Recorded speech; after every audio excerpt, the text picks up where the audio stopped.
दोस्तों, आज की वीडियो में हम मध्य प्रदेश की सबसे बड़ी नदी नर्मदा नदी के बारे में बात करेंगे। भारत में जब भी नदियों की बात आती है तो गंगा यमुना के बाद नर्मदा नदी का नाम सबसे ऊपर आता है, क्योंकि न जाने कितनी धार्मिक प्रथाओं को खुद में समेटे हुए ये खूबसूरत नदी सदियों से बहती जा रही है। चाहे फिर अमरकंटक का घाट हो या ओमकारेश्वर का किनारा, ये नदी अपने आप में ही पवित्रता का प्रतीक है।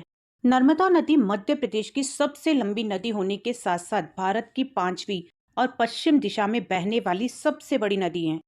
ये जो नदी है ये उत्तर और दक्षिण भारत के बीच एक पारंपरिक सीमा की तरह काम करती है। मतलब इसे उत्तर भारत और दक्षिण भारत का पारंपरिक विभाजक माना जाता है।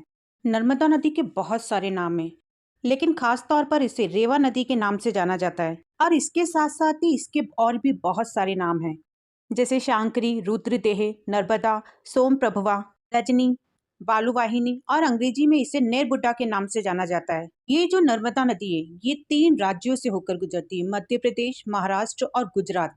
और इसे अपने जीवनदायी महत्व के लिए मध्य प्रदेश और गुजरात की जीवन रेखा भी कहा जाता है, क्योंकि मध्य प्रदेश की जो सिंचाई व्यवस्था है, जल व्यवस्था है, वो पूरी तरह नर्मदा नदी पर डिपेंड करती है। अब अगर हम बात करें इसके उद्गम की, तो नर्मदा नदी का उद्गम मध्य प्रदेश के अनूपपुर जिले में विंध्याचल और सतपुड़ा पर्वत श्रेणियों के बीच पूर्वी संधि स्थल पर स्थित अमरकंटक में नर्मदा कुंड से हुआ है। मतलब ये जो नर्मदा नदी है ये विंध्याचल और सतपुड़ा पर्वत श्रृंखला के बीच से बहती है। नर्मदा नदी की जो लंबाई है वो 1312 किलोमीटर है। तो यहाँ से यानी अमरकंटक के कुंड से 1312 किलोमीटर पूरब से पश्चिम की ओर बहती है, जहाँ ये भरूच से 30 किलोमीटर आगे चलकर पश्चिम में खंबात की खाड़ी में मिल जाती है। जैसा कि हम सभी जानते हैं कि प्रायद्वीपीय नदियां जो है वो पूर्वी घाट की तरफ जाती है और बंगाल की खाड़ी में मिल जाती हैं। लेकिन ये जो नर्मदा नदी है ये उल्टी बहती है, यानी पूर्व से पश्चिम की ओर। तो नदियों की दिशा के विपरीत ये नदी उल्टी दिशा में बहती है, और इसकी ये खूबी इसे सभी नदियों से अलग बनाती है और खंबात की खाड़ी में मिल जाती है, जो कि अरब सागर की एक खाड़ी है। इसीलिए ये अरब सागर में गिरने वाली सबसे लंबी नदी है। वैसे तो और भी नदियां हैं जो अरब सागर में गिरती है, जैसे माही, ताप्ती और साबरमती, लेकिन ये नदियां छोटी है। तो चलिए अब देखते हैं कि किस तरह से ये नदी अमरकंटक कुंड से खंबात की खाड़ी तक अपना सफर तय करती है। अब ये जो नदी है ये पश्चिम की ओर सोनमुख से बहती हुई एक चट्टान से नीचे की ओर गिरती है और कपिलधारा नाम की जलप्रपात बनाती है। अब यहाँ पर हमारे दिमाग में एक सवाल आता है कि आखिर ये जलप्रपात क्या होता है। तो देखो, जलप्रपात या झरना देखने में एक जैसा ही होता है। ये एक तरह से थल रूप होता है, जहाँ नदी का पानी पहाड़ी की ऊंचाई से अचानक से या फिर किसी खड़े ढाल से, अब ये पानी जहाँ नीचे गिरता है उसे जलप्रपात कहते हैं। मतलब ये कि झरने के द्वारा पानी बहता है और जलप्रपात में गिरता है, लेकिन दोनों में ही पानी ऊंचाई से गिरता है, तो ये होता है जलप्रपात। अब कपिलधारा से जैसे ही आगे चलती है तो घुमावदार रास्ते और तेज वेग के साथ ये घने जंगलों और चट्टानों को पार करते हुए रामनगर के जर्जर महल पहुंचती है। वहां से आगे दक्षिण पूर्व की ओर रामनगर और मंडला के बीच रहती है, जहां पर बरनर नदी, जो कि इसकी पहली बड़ी सहायक नदी है, और वो बाईं ओर से आकर नर्मदा नदी में मिल जाती है। यहीं पर बंजर नदी नीचे से बाईं ओर से आकर नर्मदा नदी पर मिल जाती है, जो कि बंजारपुर से निकलती है, जो छत्तीसगढ़ में है। इस तरह से बन्नर और बंजर दोनों नर्मदा नदी की प्रमुख सहायक नदियां हैं। वैसे यहाँ पर मैं आपको बता देती हूँ कि नर्मदा नदी की 41 सहायक नदियां हैं, जिनमें कुछ प्रमुख सहायक नदियों के बारे में हम आगे बात करेंगे। अब यहीं से यानी रामनगर और मंडला के बीच से ये नदी आगे जाके एक सकड़े रास्ते के जरिए उत्तर पश्चिम में जबलपुर पहुंचती है, जहां पर बरगी बांध है। इसी जबलपुर में 20 किलोमीटर की दूरी पर एक नगर है भेड़घाट, जो कि नर्मदा नदी के किनारे पर बसा हुआ है, जहां पर ये नदी करीब 9 मीटर का जलप्रपात बनाती है, जो कि धुआंधार के नाम से प्रसिद्ध है। अब यहाँ से आगे लगभग 3 किलोमीटर तक एक गहरी और संकीर्ण चैनल में मैग्नीशियम, चूना पत्थर और बेसाल्ट की चट्टानों, जिसे संगमरमर की चट्टानें भी कहा जाता है, तो इन्हीं चट्टानों के जरिए बहती है। तो यहाँ आपके समझ में आ गया होगा कि नर्मदा नदी धुआंधार प्रपात से आगे लगभग 3 किलोमीटर तक एक गहरे और संकीर्ण चैनल में यानी छोटे चैनल में मैग्नीशियम, चूना पत्थर और बेसाल्ट की चट्टानों के जरिए बहती है।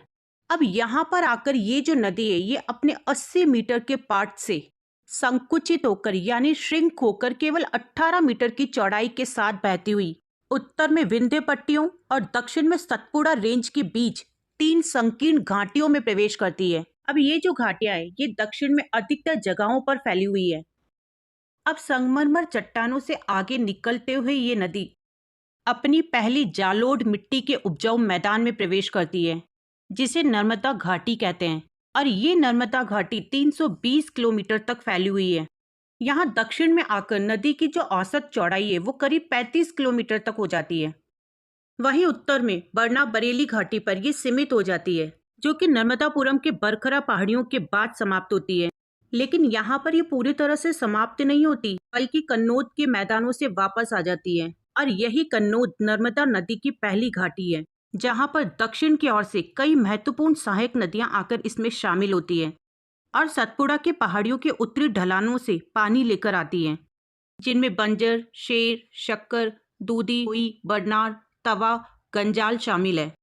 ये जो तवा नदी है ये नर्मदा नदी की सबसे बड़ी सहायक नदी है और हिरन, बरना, चोरल, करम, हथनी, कानर, मान, औसांग, उरी, करंजन और लोहार जैसी महत्वपूर्ण नदियां उत्तर से आकर मिलती है। अब यहाँ से आगे चलती है हंडिया और नेमावर से नीचे हिरन जलप्रपात तक। ये नदी दोनों ओर से पहाड़ियों से घिरी हुई होती है, लेकिन यहाँ पर इस नदी का एक अलग ही रूप देखने को मिलता है, क्योंकि यहाँ पर है ओमकारेश्वर द्वीप, जो कि भगवान शिव को अर्पित है। ये जो द्वीप है ये मध्य प्रदेश का सबसे महत्वपूर्ण द्वीप है। अब यहीं पर दो नदियां खंडवा मैदानों से नीचे से आकर नर्मदा नदी से मिलती है। पहली है सिकता और दूसरी है कावेरी। अब आगे जाकर मकरई के नीचे बड़ौदर जिले के और नर्मदा जिले के बीच बहती हुई गुजरात राज्य के भरूच जिले के मैदान के जरिए बहती है। अब यहाँ पर आकर इस नदी की जो चौड़ाई है वो मकरई पर 1.5 किलोमीटर, भरूच के पास 3 किलोमीटर और केम्बे की खाड़ी के किनारे 21 किलोमीटर तक फैली हुई बेसिन बनाती हुई खंबात की खाड़ी अरब सागर में मिल जाती है।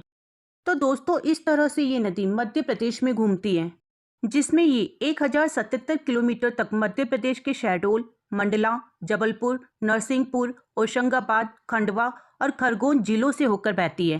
मतलब नर्मदा नदी के कुंड से मध्य प्रदेश की सीमा तक की दूरी 1077 किलोमीटर है। इसके बाद 74 किलोमीटर तक महाराष्ट्र को स्पर्श करती हुई बहती है, जिसमें 34 किलोमीटर तक मध्य प्रदेश के साथ और 40 किलोमीटर तक गुजरात के साथ महाराष्ट्र की सीमाएं बनाती हैं।